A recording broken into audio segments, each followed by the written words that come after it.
तो आज हम लोग बहुत ही बेहतरीन और एक ऐसे टॉपिक के बारे में बात करने वाले हैं जिसको जानना और समझना बहुत ही ज़रूरी है। जी हाँ, अगर आप इसको अभी तक नहीं जान रहे हैं तो जानिए कि आपको नेटवर्क मार्केटिंग के बारे में बहुत कुछ मिस किए हुए हैं। तो आज हम लोग समझेंगे नेटवर्क मार्केटिंग मैनेजमेंट के मुख्य 3 कॉन्सेप्ट के बारे में। जी हाँ, जो कंपनी के कॉन्सेप्ट हो गया, सेलिंग कॉन्सेप्ट और बायर कॉन्सेप्ट। क्योंकि देखिए, यह इसी पर टिका हुआ है। कोई नेटवर्क मार्केटिंग कंपनी है, चाहे कोई भी कंपनी क्यों ना हो, सिर्फ नेटवर्क मार्केटिंग नहीं और भी कंपनी, वह तीन ही चीज़ पर टिका हुआ है। जैसे कि कंपनी का क्या कॉन्सेप्ट है, उसका सेलिंग का क्या कॉन्सेप्ट है, क्योंकि सेलिंग होगा तो इनकम होगा और जब सेल होगा तो लोग बाय करेंगे। यानी फर्स्ट, सेकेंड और थर्ड, इस तीनों टॉपिक को जानना और समझना बहुत ही ज़रूरी है। चाहे आप एक स्टूडेंट हैं तो आपको यह एग्ज़ाम में भी आएगा, और यदि आप नेटवर्क मार्केटिंग कर रहे हैं तो आपको पर्सनल और प्रोफेशनल दोनों लाइफ में आपके लिए बहुत ही यूजफुल होने वाले, जिससे आप अपना इनकम, अपनी टीम को ग्रोथ कर सकते हैं। चलिए अब देर न करते हुए हम लोग चलते हैं टॉपिक की ओर। तो जैसे कि आप लोग जान गए हैं कि आज हम लोग कौन कौन सा टॉपिक को इसमें कवर करने वाले हैं। तो कंपनी कॉन्सेप्ट, सेलिंग कॉन्सेप्ट और बायर कॉन्सेप्ट। चलिए तीनों कॉन्सेप्ट को हम लोग वन बाय वन जानते हैं और समझते हैं। तो सबसे पहले समझते हैं नेटवर्क मार्केटिंग कंपनी कॉन्सेप्ट।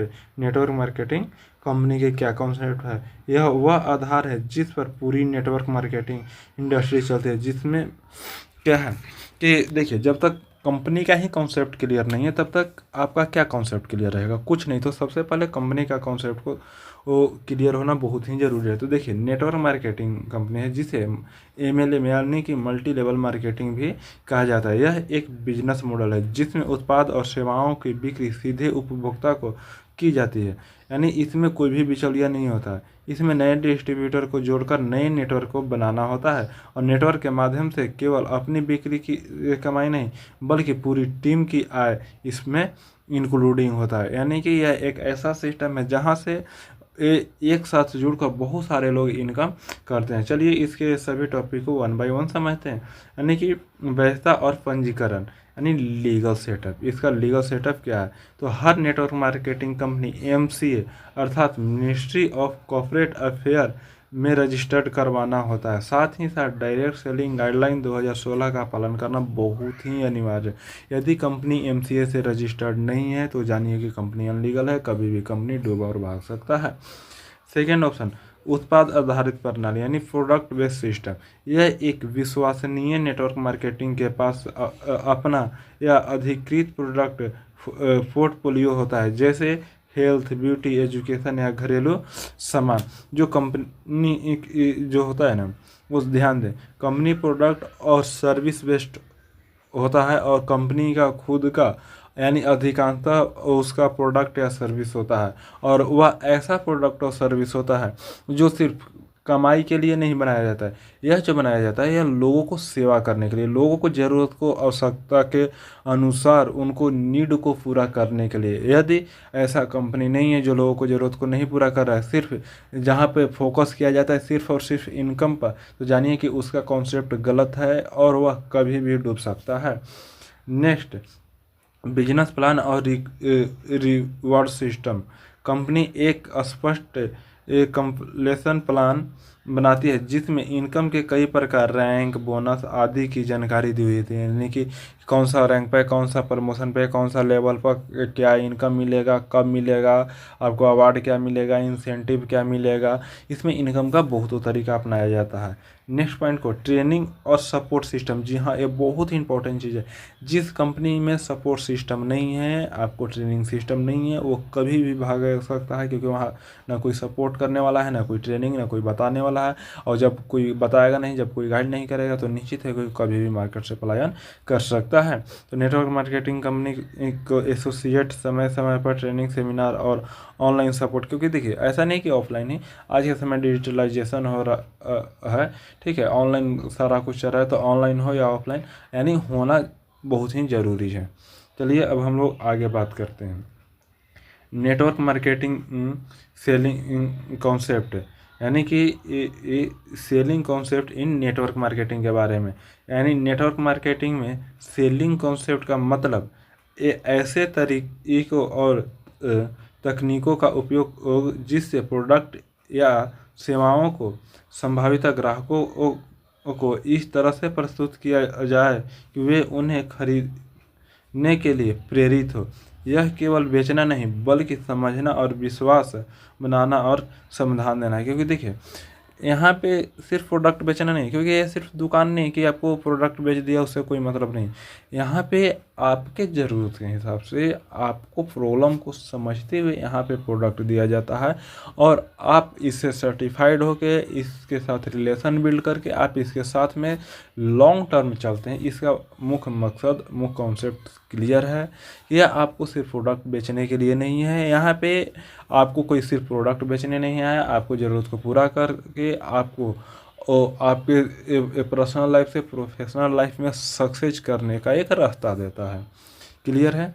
चलिए हम लोग इसको कुछ टॉपिक से क्लियर करते हैं। जैसे पर्सनल सेलिंग यानी नेटवर्क मार्केटिंग में व्यक्ति से व्यक्ति यानी P2P यानी पर्सन टू पर्सन बिक्री का प्रमुख है। यह सीधे उपभोक्ता से संवाद पर आधारित होता है, यानी सीधे लोगों को साथ बातचीत करके प्रोडक्ट बेचता है। सेकेंड, रिलेशनशिप बेस्ड सेलिंग यानी यह क्या होता है, यह रिलेशनशिप बनाता है पहले, यानी आपके साथ में मित्रता करती है, आपको वो लंबे समय तक ग्राहकों को जोड़े रखने के लिए विश्वास और संबंध बनाता है। यह नहीं कि आपको कोई भी दे दिया और कल से कोई मतलब नहीं, आपको सही और सटीक चीज़ देगा, चाहे आपको प्रोडक्ट चाहिए या सर्विस चाहिए। अब नेक्स्ट वर्ड ऑफ माउथ, यानी कि वर्ड ऑफ माउथ कहने का सिंपल सा मतलब है यह मार्केटिंग का सबसे शक्तिशाली तरीका है ग्राहकों का अनुभव और उसकी सिफारिश। क्योंकि देखिए जी हाँ, यहाँ पे कोई टीवी एडवर्टाइजिंग नहीं कि कोई भी कुछ भी बोल दिया उससे कोई मतलब नहीं, उसको पैसा मिल गया नहीं। यहाँ पे जो भी लोग बताते हैं ना अपने एक्सपीरियंस और अपने अनुभव पर बताते हैं और आपको आपकी ज़रूरत के हिसाब से बताते हैं ताकि आप अपने ज़रूरत को पूरा कर सकें। नेक्स्ट पॉइंट, डिजिटल प्लेटफॉर्म पर बिक्री।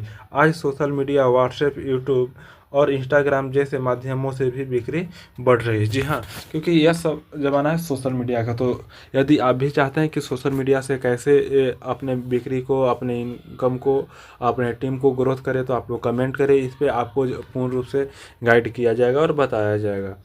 नेक्स्ट पॉइंट, समस्या समाधान दृष्टिकोण। प्रोडक्ट को एक ऐसे प्रस्तुत करना जिसमें ग्राहक की समस्या का समाधान होता है, नहीं कि आपके साथ कोई गलत कमिटमेंट किया जाता है, आपको प्रॉब्लम को यहाँ पे सॉल्व किया जाता है। अब बात करते हैं नेटवर्क मार्केटिंग बायर कॉन्सेप्ट, यानी कि जो खरीदने वाले तो है उसके पॉइंट ऑफ व्यू से हम लोग समझते हैं ग्राहक नेटवर्क मार्केटिंग की आत्मा है।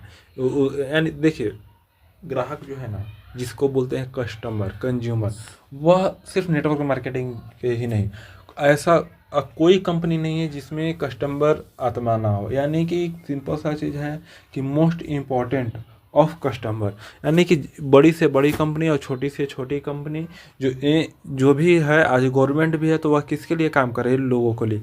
देखिए हर कोई का कस्टमर अलग अलग हो सकता है, किन्हीं के लिए बिजनेसमैन कस्टमर हैं, किन्हीं के लिए आम जनता कस्टमर हैं, गवर्नमेंट के लिए लोग कस्टमर हैं, यानी हर एक दूसरे के क्या है, कस्टमर है। आज की भागदौड़ की ज़िंदगी में एक बायर और एक सेलर है अपने आप में। तो चलिए इसको और अच्छे से हम लोग समझते हैं कुछ पॉइंट के माध्यम से और इसको क्लियर करते हैं। ग्राहकों का मनोविज्ञान यानी कस्टमर साइकोलॉजी को समझना बहुत ही ज़रूरी है। ग्राहक भावनाओं से जुड़ता है और वह भरोसे, अनुभव और गुणवत्ता को प्राथमिकता देता है। यानी कि कोई भी व्यक्ति है वह आप पर भरोसा करता है। देखिए कंपनी पर भरोसा बाद में करता है, प्रोडक्ट पर भरोसा बाद में करता है। पहले आप बता रहे हैं ना तो सीधे कहता है कि हम आपको जान रहे हैं, हम आपको समझ रहे हैं, हम आप पे भरोसा करके ले रहे हैं। बाद में भले वो बोले कि नहीं से हम आपको नहीं जानते हैं, बाद में मन मुटाव हो गया तो कुछ भी, लेकिन सबसे फर्स्ट ऑफ ऑल क्या कहता है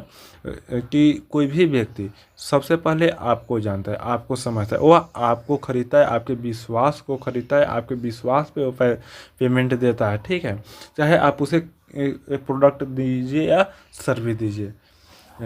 अब नेक्स्ट बात करते हैं सूचना आधारित निर्णय यानी इंफॉर्मेटिव डिसीजन। आज का ग्राहक पहले रिसर्च करता है, इसलिए पारदर्शिता जरूरी है। जी हाँ, आप कुछ भी चीज़ बताते हैं तो वह नहीं मान लेगा, पहले उसको रिसर्च करेगा, जानेगा, समझेगा, तो ही वह आपके साथ में कनेक्ट करेगा। नेक्स्ट ऑप्शन, ग्राहक की अपेक्षा गुणवत्ता, उचित मूल्य, आफ्टर सेल्स सपोर्ट और सरल रिटर्न पॉलिसी। यानी सीधे आज की डेट में कोई भी कस्टमर यही चाहता है, आप भी यही चाहते हैं कि आपको जो प्रोडक्ट दिया जा रहा है, अगर वैसा कोई परिस्थिति हुआ तो उस प्रोडक्ट को यदि रिटर्न हो जाएगा, सर्विस रिटर्न होगा, तो आपके साथ कनेक्ट करेगा। नेक्स्ट ऑप्शन, ग्राहक बनाए रखना, यानी कि कस्टमर रिजेक्शन, बार बार संपर्क, कस्टमर केयर और सम्मानजनक व्यवहार से ग्राहक लंबे समय तक जुड़ता है। यानी कि आप उसे जब सपोर्ट करते हैं, गाइडेंस करते हैं, आप उसको सम्मान करते हैं, आप उससे अच्छे व्यवहार करते हैं, तो उसे अपनापन फील करवाते हैं, आप उससे इमोशनल कनेक्ट करते हैं, तो आपके साथ लॉन्ग टर्म चलेगा। क्लियर है। और पाँचवें ऑप्शन की बात करते हैं तो रेफरल सिस्टम, संतुष्ट ग्राहक अन्य लोगों को जोड़ता है। यानी कि यदि आपका कस्टमर सर्टिफाइड है, यदि हम आपका प्रोडक्ट यूज किए और हम सर्टिफाइड हैं, तो निश्चित है कि आगे ना चाहते हुए भी लोगों को क्या करेंगे, सजेस्ट जरूर करेंगे। क्लियर है। तो साथियों, आप लोग इस कॉन्सेप्ट में क्या समझे, आप लोग इस वीडियो के माध्यम से उम्मीद करता हूँ बहुत कुछ समझे होंगे, सीखे होंगे। तो आप हमें कमेंट करके बताएं कि आपको कौन सा टॉपिक अच्छा लगा, वीडियो अच्छा लगा तो लाइक भी करें, और उन सभी दोस्तों और साथियों को शेयर करें जो आपके साथ जुड़ना चाहते हैं या जुड़े हुए हैं। और आप इस प्रकार के और भी वीडियो देखना चाहते हैं तो चैनल को सब्सक्राइब अवश्य करें, और हमें आगे बताएं कि कौन सा टॉपिक पर आप वीडियो चाहते हैं, आप किस प्रकार से और भी आपको प्रॉब्लम आ रहा है और किस प्रकार से हम आपको गाइडेंस करें। तब तक आप सभी को धन्यवाद। जय हिंद।